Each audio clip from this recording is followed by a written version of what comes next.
Chapter 19. Now the two angels came to Sodom in the evening, and Lot was sitting in the gate of Sodom. When Lot saw them, he rose to meet them, and he bowed himself with his face toward the ground. And he said, Hear now, my lords. Please turn into your servant's house and spend the night and wash your feet.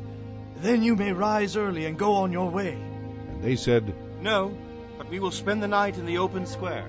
But he insisted strongly, so they turned in to him and entered his house. Then he made them a feast and baked unleavened bread, and they ate.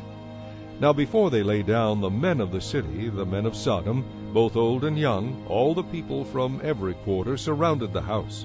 And they called to Lot and said to him, Where are the men who came to you tonight? Bring them out to us, that we may know them carnally. So Lot went out to them through the doorway, shut the door behind him, and said, Please, my brethren, do not do so wickedly.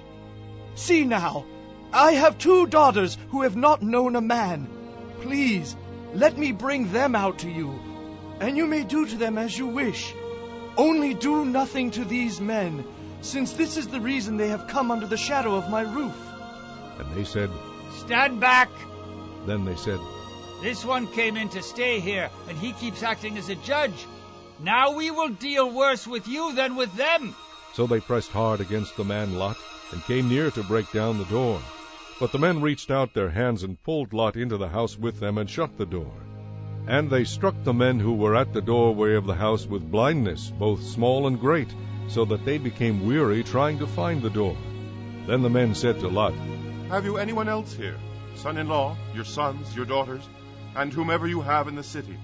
Take them out of this place, for we will destroy this place, because the outcry against them has grown great before the face of the Lord, and the Lord has sent us to destroy it. So Lot went out and spoke to his sons-in-law, who had married his daughters, and said, Get up, get out of this place, for the Lord will destroy this city. But to his sons-in-law he seemed to be joking. When the morning dawned, the angels urged Lot to hurry, saying, Arise, take your wife and your 2 daughters who are here, lest you be consumed in the punishment of the city. And while he lingered, the men took hold of his hand, his wife's hand, and the hands of his 2 daughters, the Lord being merciful to him, and they brought him out, and set him outside the city. So it came to pass, when they had brought them outside, that he said, Escape for your life. Do not look behind you, nor stay anywhere in the plain. Escape to the mountains, lest you be destroyed. Then Lot said to them, Please, no, my lords. Indeed now, your servant has found favor in your sight, and you have increased your mercy, which you have shown me by saving my life. But I cannot escape to the mountains, lest some evil overtake me and I die. See now, this city is near enough to flee to, and it is a little one. Please let me escape there. Is it not a little one? And my soul shall live. And he said to him, See, I have favored you concerning this thing also, in that I will not overthrow this city for which you have spoken. Hurry, escape there, for I cannot do anything until you arrive there. Therefore the name of the city was called Zoar. The sun had risen upon the earth when Lot entered Zoar. Then the Lord rained brimstone and fire on Sodom and Gomorrah from the Lord out of the heavens. So he overthrew those cities, all the plain, all the inhabitants of the cities, and what grew on the ground. But his wife looked back behind him, and she became a pillar of salt. And Abraham went early in the morning to the place where he had stood before the Lord. Then he looked toward Sodom and Gomorrah, and toward all the land of the plain, and he saw, and behold, the smoke of the land which went up like the smoke of a furnace. And it came to pass, when God destroyed the cities of the plain, that God remembered Abraham, and sent Lot out of the midst of the overthrow, when he overthrew the cities in which Lot had dwelt. Then Lot went up out of Zoar, and dwelt in the mountains, and his 2 daughters were with him, for he was afraid to dwell in Zoar. And he and his 2 daughters dwelt in a cave. Now the firstborn said to the younger, Our father is old, and there is no man on the earth to come in to us, as is the custom of all the earth. Come, let us make our father drink wine, and we will lie with him, that we may preserve the lineage of our father. So they made their father drink wine that night, and the firstborn went in and lay with her father. And he did not know when she lay down or when she arose. It happened on the next day that the firstborn said to the younger, Indeed, I lay with my father last night. Let us make him drink wine tonight also, and you go in and lie with him, that we may preserve the lineage of our father. Then they made their father drink wine that night also, and the younger arose and lay with him, and he did not know when she lay down or when she arose. Thus both the daughters of Lot were with child by their father. The firstborn bore a son and called his name Moab. He is the father of the Moabites to this day. And the younger she also bore a son and called his name Ben-Ammi. He is the father of the people of Ammon to this day.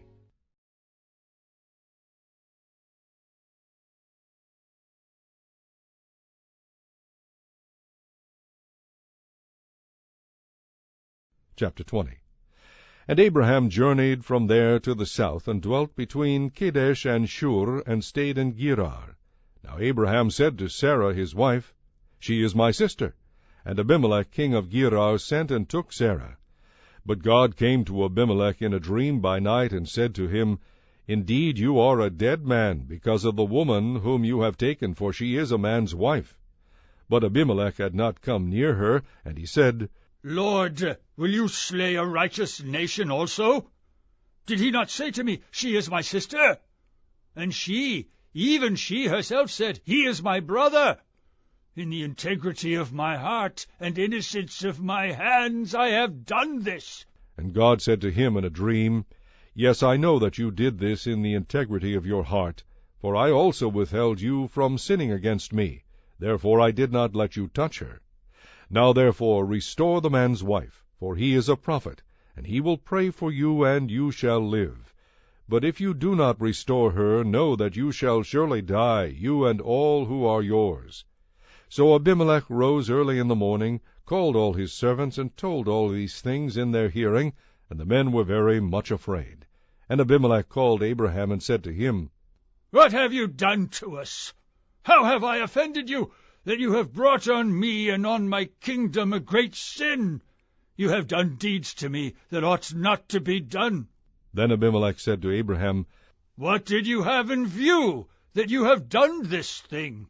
And Abraham said, Because I thought, Surely the fear of God is not in this place, and they will kill me on account of my wife. But indeed she is truly my sister. She's the daughter of my father, but not the daughter of my mother. And she became my wife.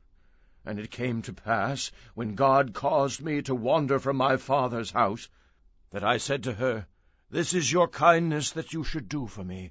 In every place, wherever we go, say of me, He is my brother. Then Abimelech took sheep, oxen, and male and female servants, and gave them to Abraham, and he restored Sarah his wife to him.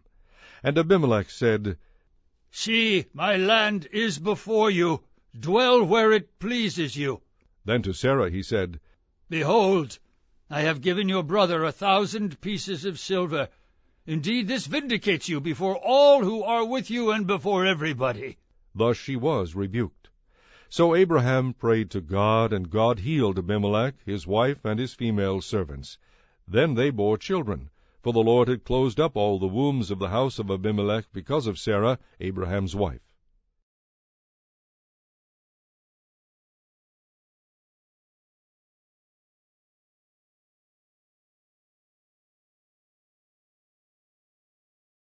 Chapter 21.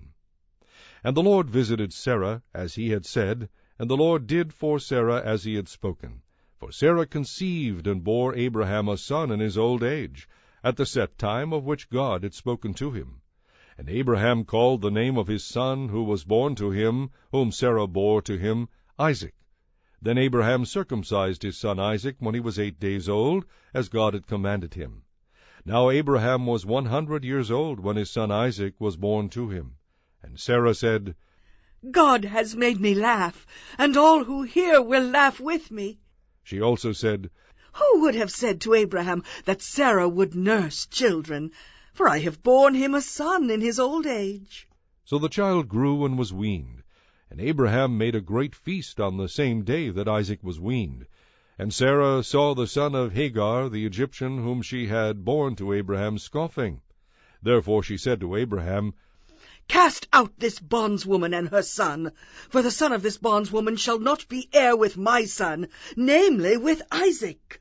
And the matter was very displeasing in Abraham's sight because of his son. But God said to Abraham, Do not let it be displeasing in your sight because of the lad or because of your bondwoman. Whatever Sarah has said to you, listen to her voice, for in Isaac your seed shall be called. Yet I will also make a nation of the son of the bondwoman, because he is your seed.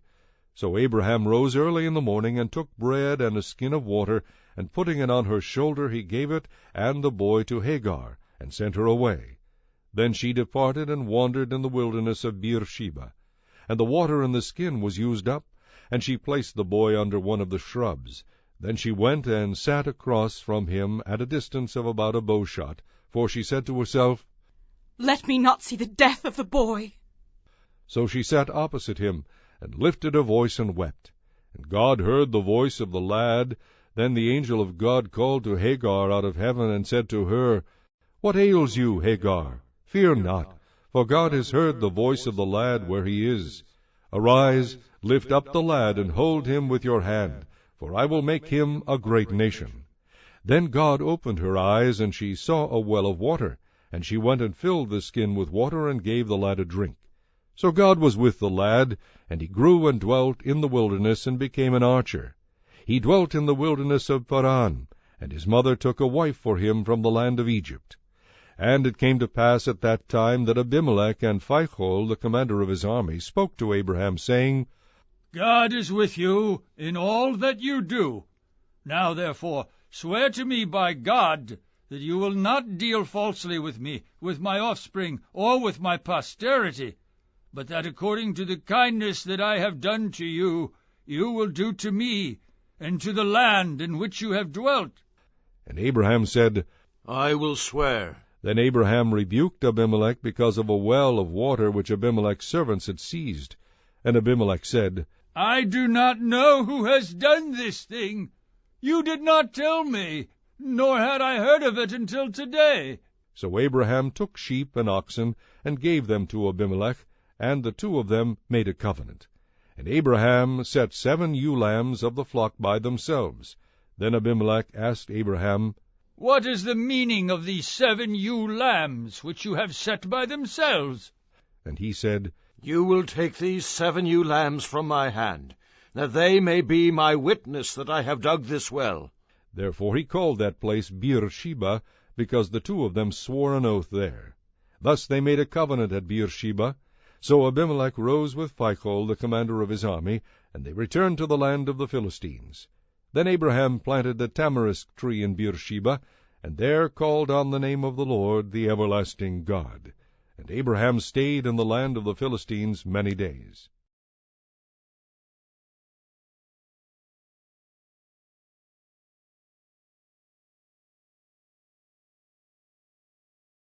Psalm 5, to the chief musician, with flutes, a psalm of David. Give ear to my words, O Lord, consider my meditation. Give heed to the voice of my cry, my King and my God, for to you I will pray. My voice you shall hear in the morning, O Lord. In the morning I will direct it to you, and I will look up. For you are not a God who takes pleasure in wickedness, nor shall evil dwell with you. The boastful shall not stand in your sight. You hate all workers of iniquity. You shall destroy those who speak falsehood. The Lord abhors the bloodthirsty and deceitful man. But as for me, I will come into your house in the multitude of your mercy. In fear of you I will worship toward your holy temple. Lead me, O Lord, in your righteousness because of my enemies. Make your way straight before my face.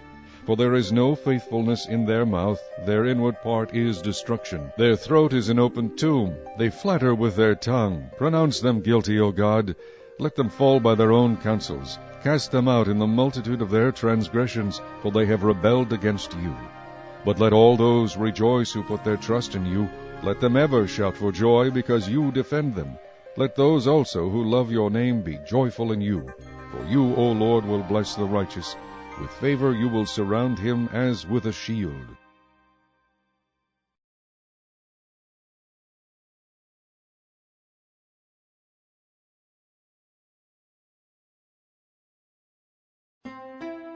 Chapter 7. Judge not, that you be not judged. For with what judgment you judge, you will be judged, and with the measure you use, it will be measured back to you. And why do you look at the speck in your brother's eye, but do not consider the plank in your own eye? Or how can you say to your brother, Let me remove the speck from your eye, and look, a plank is in your own eye? Hypocrite! First remove the plank from your own eye, and then you will see clearly to remove the speck from your brother's eye. Do not give what is holy to the dogs, nor cast your pearls before swine, lest they trample them under their feet and turn and tear you in pieces. Ask, and it will be given to you. Seek, and you will find. Knock, and it will be opened to you. For everyone who asks receives, and he who seeks finds, and to him who knocks it will be opened. Or what man is there among you who, if his son asks for bread, will give him a stone? Or if he asks for a fish, will he give him a serpent? If you then, being evil, know how to give good gifts to your children, how much more will your Father who is in heaven give good things to those who ask him? Therefore, whatever you want men to do to you, do also to them, for this is the law and the prophets. Enter by the narrow gate, for wide is the gate and broad is the way that leads to destruction, and there are many who go in by it. Because narrow is the gate and difficult is the way which leads to life, and there are few who find it. Beware of false prophets, who come to you in sheep's clothing, but inwardly they are ravenous wolves. You will know them by their fruits. Do men gather grapes from thorn bushes, or figs from thistles?